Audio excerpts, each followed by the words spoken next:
Hello दोस्तों, आप लोग के लिए एक सोशल साइंस का ऑब्जेक्टिव क्वेश्चन पेपर मैं लेकर आया हूं जो 100% ओरिजिनल है।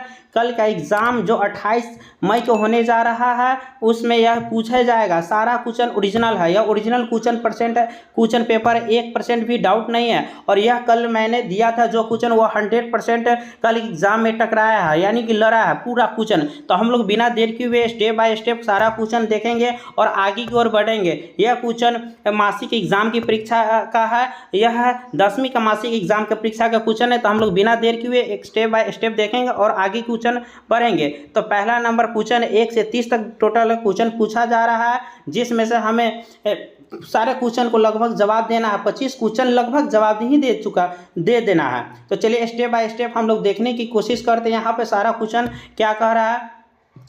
एक नंबर क्वेश्चन में कह रहा है विक्टर एमेनुअल ने प्रधानमंत्री पद किसे किया था। नेपोलियन बोनापार्ट ऑप्शन ए है, ऑप्शन बी में काउंट काबूर, ऑप्शन सी में बिस्मार्क, ऑप्शन डी में गैरिबाल्डी। तो इसका राइट आंसर है ऑप्शन बी है ना, काउंट काबूर को है ना नियुक्त किया था प्रधानमंत्री के पद। ठीक है, तो अगली क्वेश्चन की ओर बढ़ते हैं। अगला क्वेश्चन कह रहा है निम्न में से किसे गैरिबाल्डी की जीवनी लिखा, यानी गैरिबाल्डी की जीवनी किसने लिखा।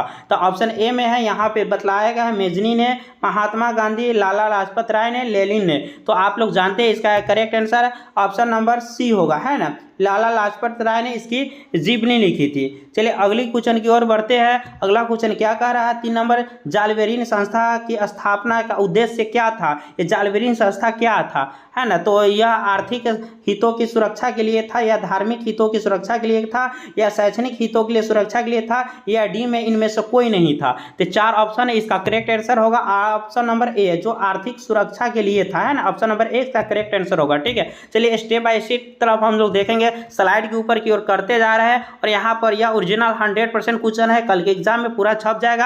आप लोग यहाँ से दे के जाइएगा और कल खुश होकर एग्जाम दे के आइएगा, तब बताइएगा कि इतना क्वेश्चन आपको लड़ा है। ए टू जेड क्वेश्चन 100% क्वेश्चन लड़ेगा, है ना। अभी तक आप लोग इस चैनल पर नए हैं तो जरूर सब्सक्राइब करें, लाइक करें और दोस्तों पर फटाफट शेयर कर दे। अगला क्वेश्चन की ओर बढ़ते हैं। वियना कांग्रेस की अध्यक्षता किसने किया था। तो वियना कांग्रेस का अध्यक्षता ऑप्शन 4 को दिया हुआ, मेटरनिक, हिटलर, बिस्मार्क और नेपोलियन। तो इसका राइट आंसर है ऑप्शन नंबर ए है, मेटरनिक ने किया था वियना कांग्रेस का अध्यक्ष था। ठीक है, चलिए अगली क्वेश्चन की ओर बढ़ते हैं। अगला क्वेश्चन क्या है 5 नंबर, यंग यूरोप की स्थापना किसने की थी। तो 4 है ऑप्शन, काउंट काबूर, बी में है मेजिनी, सी में चार्ल्स एल्बर्ट, डी में है कार्ल मार्क्स। तो इसका राइट आंसर होगा ऑप्शन नंबर बी, मेजिनी ने किया था। ठीक है, यंग यूरोप की स्थापना मेजिनी ने किया था। ठीक है, अगली क्वेश्चन की ओर बढ़ते हैं। यूनान के स्वतंत्रता संग्राम की किसका पराजय हुई। यूनान की जो स्वतंत्रता की लड़ाई हुई थी किसका प्रहार हुई।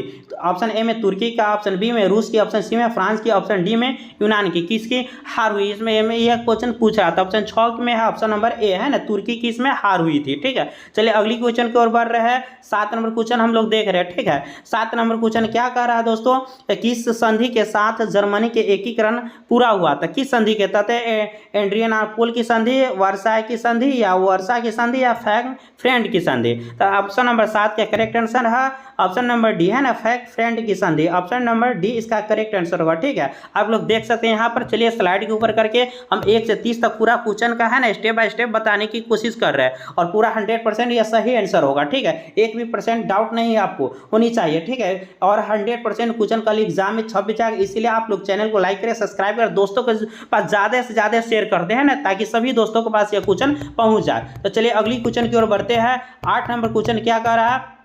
यहाँ पे 8 नंबर क्वेश्चन का बोहिमा किसके शासन के अंतर्गत था। ऑप्शन ए में ब्रिटेन, ऑप्शन नंबर बी में फ्रांस, ऑप्शन नंबर सी में ऑस्ट्रेलिया, ऑप्शन नंबर डी में है तुर्की। तो किसके यानी कि अंतर्गत था, किसके अधीन था। तो 8 का करेक्ट आंसर होगा ऑप्शन नंबर बी, फ्रांस के अधीन था। ठीक है दोस्तों, फ्रांस का अधीन था, ऑप्शन नंबर बी इसका करेक्ट आंसर होगा। ठीक है, चलिए अगली क्वेश्चन की ओर बढ़ते हैं। अगला क्वेश्चन क्या कर रहा है 9 नंबर, निम्न में से किसने अपने देश का अनिवार्य सैन्य सेवा लागू किया था। ऑप्शन नंबर ए में बिस्मार्क, ऑप्शन बी है विक्टर एमेनुअल, ऑप्शन सी है मेजिनी, ऑप्शन डी है मेटरनिक। तो 4 ऑप्शन है, इसका करेक्ट आंसर होगा ऑप्शन नंबर बी, डी इसका करेक्ट आंसर होगा। दोस्तों ऑप्शन नंबर बी इसका करेक्ट आंसर होगा। ठीक है, गलती से निकल गया डी, ऑप्शन नंबर इसका बी करेक्ट आंसर होगा। बी एमोनियल इसका राइट आंसर होगा। ठीक है, चलिए अगली क्वेश्चन की ओर बढ़ते हैं। 10 नंबर क्वेश्चन, निम्न में से क्या मानव विकास सूचकांक डी आपका सूचकांक नहीं है? ऑप्शन ए में है जीवन आशा, ऑप्शन बी में है प्रति आय प्रति व्यक्ति, ऑप्शन सी में है शिशु मृत्यु दर, ऑप्शन डी में है शिक्षा प्राप्ति के स्तर। तो इसका राइट आंसर होगा ऑप्शन नंबर बी, है ना, ऑप्शन नंबर बी इसका करेक्ट आंसर होगा। ठीक है, आप लोग देख सकते हैं इसका right answer option number B होगा। तो चलिए हम लोग 11 नंबर क्वेश्चन की ओर बढ़ते हैं और स्लाइड की ऊपर करके दिखाने की कोशिश कर रहे हैं ना। यह 100% ओरिजिनल क्वेश्चन है, गांठ बांध लीजिए आप लोग, है ना। और कल एग्जाम ये सारा क्वेश्चन छप जाएगा आपके आंसर में, है ना, आंसर की में। चलिए एसटीआई कौन जारी करता है ना? मानव सूचकांक विकास रिपोर्ट एक होता है, उसका कौन जारी करता है? यूएनओ, यूएनडीपी, यूएनआईसीएफ या यूएनएसए, ESCO, यानी कि 4 ऑप्शन में इसका करेक्ट आंसर होगा ऑप्शन नंबर बी, है ना। यूएनडीपी मानव सूचकांक रिपोर्ट जारी करता है, जिसको एसडीआई कहते हैं हम लोग, है ना। 12 नंबर क्वेश्चन, 11वीं पंचवर्षीय योजना की अवधि क्या थी? 1985 से 1990, ऑप्शन बी में 1995 2000, ऑप्शन सी में 2000 से 2007, ऑप्शन डी में है 2007 से 2012। तो इसका राइट आंसर होगा ऑप्शन नंबर डी, है ना, ऑप्शन नंबर डी इसका करेक्ट आंसर होगा। ठीक है, चलिए अगली क्वेश्चन की ओर बढ़ते हैं। अगला क्वेश्चन क्या कर रहा है? 13 नंबर, 11वीं पंचवर्षीय योजना का क्या अधीन था? 11वीं पंचवर्षीय योजना का ऑप्शन नंबर डी इसका राइट आंसर होगा 2007 से 2012 तक अधीन था। क्या समझ में आ गया? अवधि था, यानी कि इसका समय था 2007 से 2012 तक। अब सब क्वेश्चन नंबर 13 की ओर बढ़ते हैं। कीमत तंत्र के आधार पर किस अर्थव्यवस्था के आर्थिक निर्णय लिए जाते हैं? ऑप्शन नंबर ए में है सामाजिक विज्ञान, ऑप्शन सामाजिक अर्थव्यवस्था समाजवादी, बी में है पूंजीवादी अर्थव्यवस्था, सी में मिश्रित अर्थव्यवस्था, और डी में है यानी कि ए बी और सी, यानी कि बोथ दोनों, यानी 13 का right answer option number B, है ना, पूंजीवादी अर्थव्यवस्था। समझ में आ रहा है? पूंजीवादी अर्थव्यवस्था। तो अगली क्वेश्चन की ओर बढ़ते हैं। स्लाइड ऊपर की ओर हम दिखा रहे हैं और यहाँ पर अगली क्वेश्चन 14 नंबर क्या कर रहा है? 30 को टोटल क्वेश्चन है दोस्तों, 30 क्वेश्चन तक बने रहे आप लोग वीडियो के अंत तक, और 100% ओरिजिनल क्वेश्चन है, आप लोग कहीं जाए नहीं, सारा क्वेश्चन आपके एग्जाम में कल छपने जा रहा है। ठीक है, तो इसलिए सब्सक्राइब कर, लाइक करो, दोस्तों के पास ज़्यादा से ज़्यादा शेयर करो।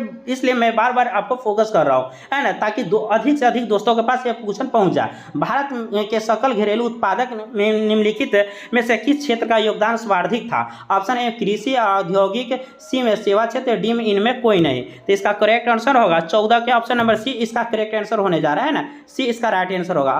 क्वेश्चन नंबर 15, निर्माण कार्य किस क्षेत्र का हिस्सा है? ऑप्शन नंबर ए में प्राथमिक, ऑप्शन द्वितीय क्षेत्र, तृतीय, ऑप्शन डी में है इनमें सभी, यानी कि 15 का राइट आंसर और ऑप्शन नंबर बी, है ना, द्वितीय क्षेत्र के यह हिस्सा।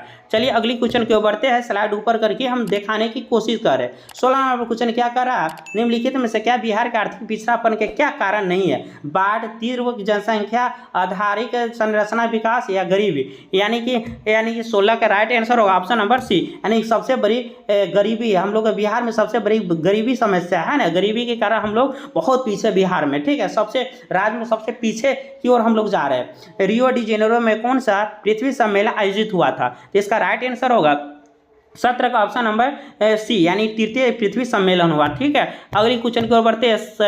क्वेश्चन नंबर 18 है, देखिए स्लाइड ऊपर करके हम दिखाने की कोशिश करेंगे। अगला क्वेश्चन 18 नंबर क्या कह रहा है?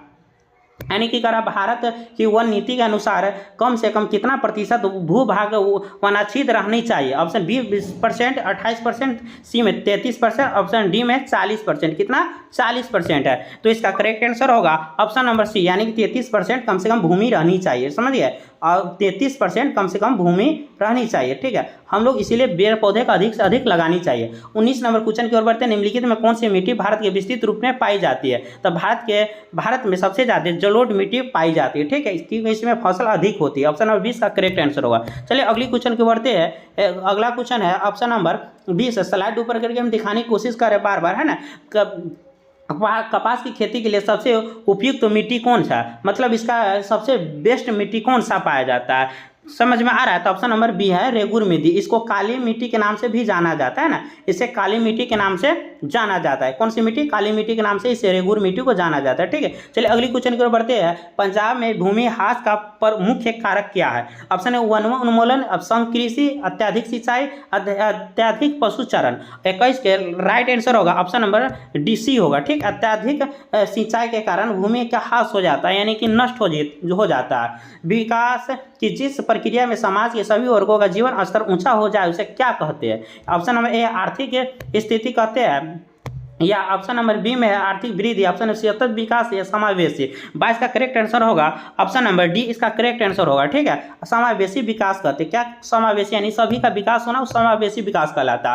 अगला क्वेश्चन की ओर बढ़ रहे हैं, देखिए स्लाइड ऊपर करके हम बार बार दिखाने की कोशिश कर रहे हैं, तो यह 100% ओरिजिनल क्वेश्चन है। ठीक है, इसलिए हम लोग बार बार स्लाइड ऊपर करके और करके देख रहे हैं, बहुत मेहनत से क्वेश्चन हम लोग बना के ला रहे हैं आपके लिए। ठीक है, भारत में सर्वप्रथम मानव विकास रिपोर्ट कब जारी की गई, यानी कि 1990, 1998, 2000, 2002। 23 का राइट आंसर होगा ऑप्शन नंबर डी है, 2002 में भारत में सर्वप्रथम मानव विकास रिपोर्ट जारी किया गया था। ठीक है, इसलिए इतना मेहनत से बना रहे हैं, इसलिए एक लाइक सब्सक्राइब जरूर करके जाइएगा दोस्तों, है ना, 100%, क्योंकि ये ओरिजिनल क्वेश्चन है। आपके लिए कुछ दे रहा हूं तो मेरे लिए भी कुछ आप दे के जाइए, ताकि दोनों का काम चल सके। ठीक, 24 नंबर क्वेश्चन है, कृषि कार्य के लिए भारत में कौन सी मिट्टी सबसे अधिक महत्वपूर्ण है?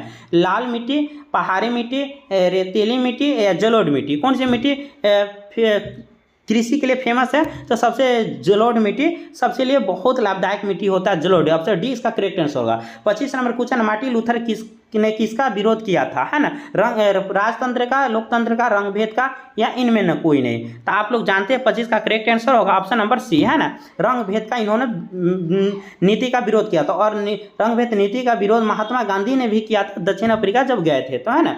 चलिए 26 नंबर क्वेश्चन, संविधान के अनुच्छेद 19 किससे संबंधित? मौलिक अधिकार कर्तव्य, नीति, तत्व, इनमें से कौन है?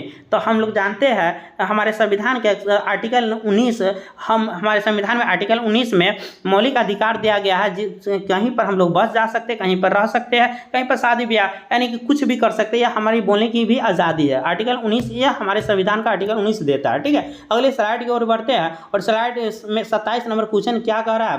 इंग्लैंड की महिलाओं को वोट देने के अधिकार कम मिला? तो ऑप्शन नंबर इसका करेक्ट आंसर होगा ऑप्शन नंबर 1918 में इसका अधिकार मिल गया था। ठीक है, चलिए 28 नंबर क्वेश्चन, भाषा के आधार पर कहाँ सामाजिक विभेद पाया गया? श्रीलंका, आयरलैंड, ब्रिटेन, इनमें सभी? तो 28 का करेक्ट आंसर इनमें डी, यानी सभी जगह देखा गया, भाषा के आधार पर सभी जगह, है ना, भेदभाव पाया जाता। किस देश में सामाजिक विभेद के कारण का विखंडन का सामना करना पड़ा? 29 नंबर क्वेश्चन, श्रीलंका, बेल्जियम, यरूशलेम, ब्रिटेन, यानी कि 29 नंबर क्वेश्चन करेक्ट आंसर होगा यूगोस्लाविया, है ना, यूगोस्लाविया इसका करेक्ट आंसर होगा। ठीक है, चलिए अगली क्वेश्चन को बढ़ते हैं। 30 नंबर क्वेश्चन, प्रोटेस्ट और कैथोलिक समूह के संघर्ष के लिए किस देश को जाना जाता है? इसका राइट आंसर होगा ऑप्शन नंबर ए, है ना, आयरलैंड को जाना जाता है ना। इस तरह से हम लोग 1 से 30 तक क्वेश्चन देखें, और 100% ओरिजिनल क्वेश्चन है, आपको एग्जाम में कल छप जाएगा पूरा। इसलिए दोस्तों आप लोग चैनल पर बने रहने के लिए बहुत बहुत धन्यवाद। अगर आप लोग नए हैं तो जरूर लाइक करें, सब्सक्राइब करें, दोस्तों के पास शेयर कर दें, अधिक से अधिक दोस्तों के पास, ताकि पहुंच जाए।